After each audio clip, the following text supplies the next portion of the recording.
p.m. Pakistan Standard Time. Assalamu alaikum. This is Radio Pakistan.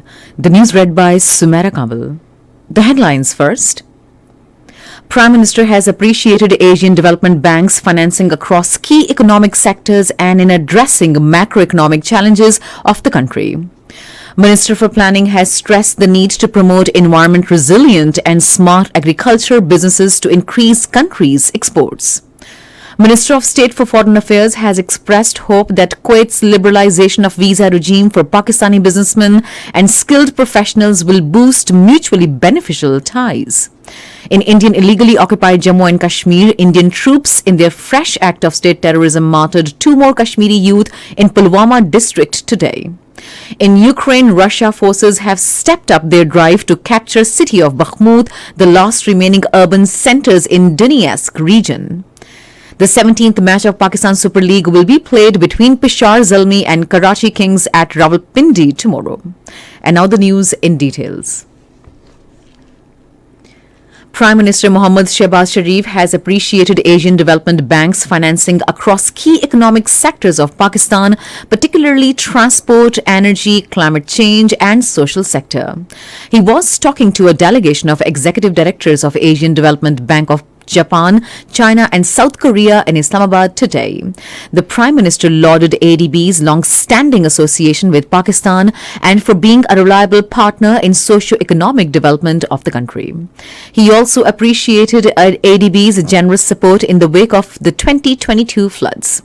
He expressed the hope that ADB would continue its strong partnership with Pakistan in addressing the country's macroeconomic challenges. The delegation renewed ADB's resolve to continue working closely with Pakistan in addressing its economic challenges. Prime Minister Mohammad Shehbaz Sharif formally launched countrywide spring tree plantation campaign in Islamabad today. Speaking on the occasion, the Prime Minister appealed entire nation to actively participate in the tree plantation campaign to secure the future of our coming generations. He further said during this campaign, 240 million trees will be planted across the country. The Prime Minister stressed for enhancing the country's forest cover to cope up with the negative impacts of climate change. President Dr. Arif Alvi has called for joint efforts by stakeholders including the federal and provincial governments, the community and health professionals to work for the prevention and treatment of mental health disorders. The President expressed these views while chairing a meeting on mental health throughout the video link. He said it is a matter of serious concern that 24% of the country's population is suffering from mental health related issues. The President emphasized the need for increasing the number of mental health professionals besides training them to address the challenge of rising mental health disorders. The meeting emphasized further on the need for raising awareness about the diseases, educating people about the mental health and providing quality counseling and treatment to mental health patients.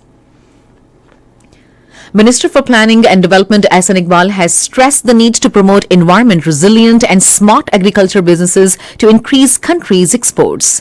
He was addressing a symposium titled Promoting Cluster-Based Development, Leveraging Digitization and Adopting Climate Change in Islamabad today.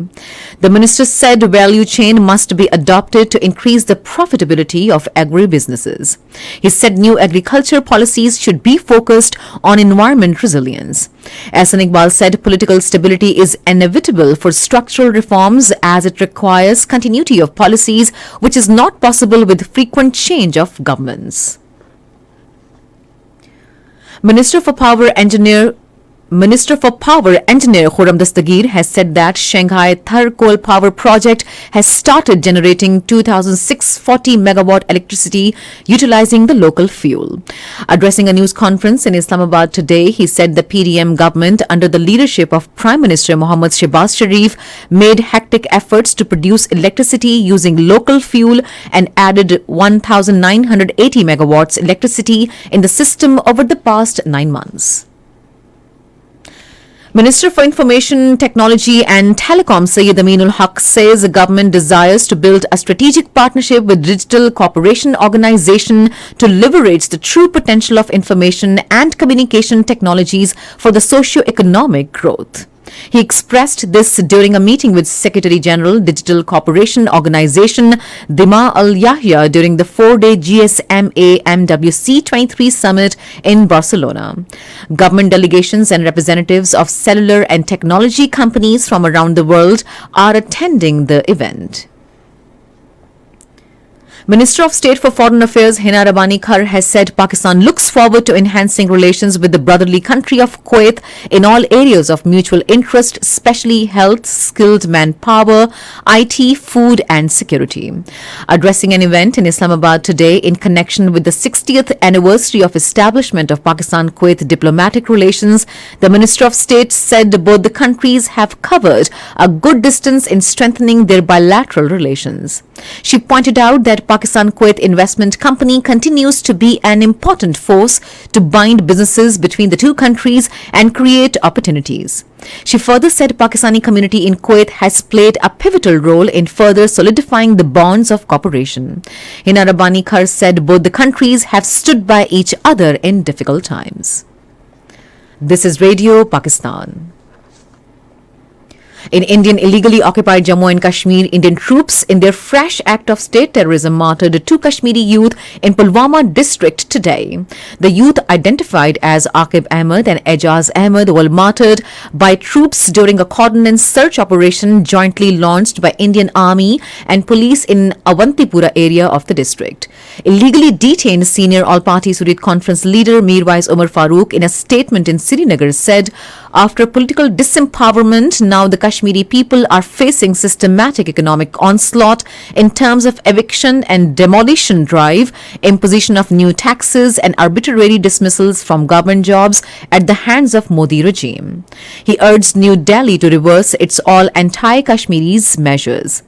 Meanwhile, posters have once again appeared in Srinagar and adjoining areas stressing the people to join resistance struggle from a single platform amid the ongoing do-or-die situation in the face of existential threat from the Hindutva's onslaught in occupied territory. In Ukraine, Russia forces have stepped up their drive to encircle the eastern city of Bakhmut, the last remaining urban centers in Donetsk region. Russian forces are trying to cut the Ukrainian defenders' supply lines to the city to force them to surrender or withdraw. The commander of Ukraine's ground forces, Colonel General Alexander Sesky, has described the situation as extremely tense.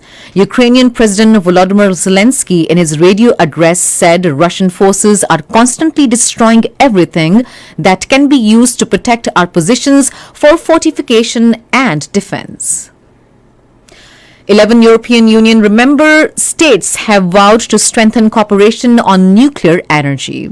During a meeting of EU energy ministers in Stockholm, Bulgaria, Croatia, Czech Republic, Finland, France, Hungary, Netherlands, Poland, Romania, Slovakia and Slovenia agreed to support new projects alongside existing nuclear plants.